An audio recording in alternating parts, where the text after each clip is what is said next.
Hello बच्चों, let's read this question. The question says a wooden block perform SHM on a frictionless surface with frequency v naught. तो एक wooden block है जो कि SHM perform कर रहा है एक फ्रिक्शनलेस सरफेस पे जिसका फ्रीक्वेंसी वी नॉट है।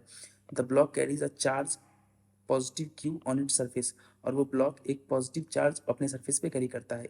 If now a uniform electric field is switched on as shown, तो अगर एक यूनिफॉर्म इलेक्ट्रिक फील्ड इस डायरेक्शन में अगर स्विच ऑन कर दिया गया है, then the SHM of the block will be, तो इस ब्लॉक का एसएचएम क्या होगा, क्या उसके एसएचएम पे इफेक्ट पड़ेगा। तो इस क्वेश्चन को सॉल्व करने के लिए जो हम की कॉन्सेप्ट का यूज करेंगे वो है हमारा concept of SHM, simple harmonic motion and electrostatics.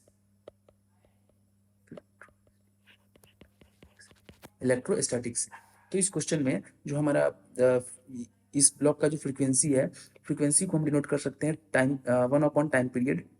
जो हमारा फ्रीक्वेंसी होता है वो होता है 1 टाइम पीरियड, जो कि यहाँ पे वी नॉट दे रखा है। तो जो हमारा वी नॉट है वो हमारा फ्रीक्वेंसी है, वो हमारा 1 टाइम पीरियड होता है। तो टाइम पीरियड को हम लिख सकते हैं यहाँ पे 2 पाई रूट अंडर m/k। तो यहाँ पर जो फ्रीक्वेंसी हो जाएगा वी नॉट, वो हो जाएगा 1/2 पाई रूट अंडर k/m। तो यहाँ पर हम सिंपली देख सकते हैं कि जो हमारा यहाँ पर फ्रीक्वेंसी है वी नॉट, ये वी नॉट फ्रीक्वेंसी है, ये डिपेंड कर रहा है के, जो कि स्प्रिंग कांस्टेंट है और मास ऑफ द ब्लॉक है।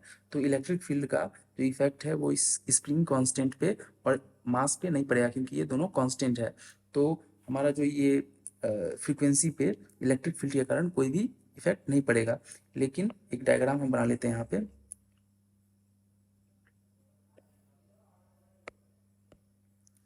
ये मान लीजिए हमारा ब्लॉक है और इस पर चार्ज जो है वो प्लस क्यू है। तो इस डायरेक्शन में अगर हमारा इलेक्ट्रिक फील्ड लग रहा है तो इसके अपोजिट डायरेक्शन में यहाँ पर एक न्यूटन्स थर्ड लॉ के अकॉर्डिंग हमारा एक स्प्रिंग फोर्स लगेगा जो है के एक्स के इक्वल। तो ये जो इलेक्ट्रिक फील्ड है ये क्यू ई के इक्वल होगा। इलेक्ट्रिक फोर्स, ये जो force due to electric field लगेगा ना, इलेक्ट्रोस्टैटिक फोर्स, वो क्यू ई के इक्वल लगेगा। तो यहाँ पर हम लिख सकते हैं कि force due to electrostatics is equal to force due to spring. तो इलेक्ट्रोस्टैटिक्स फोर्स है हमारा q E is equal to k times x. तो एक्स हमारा हो जाएगा क्यू ई बाई के।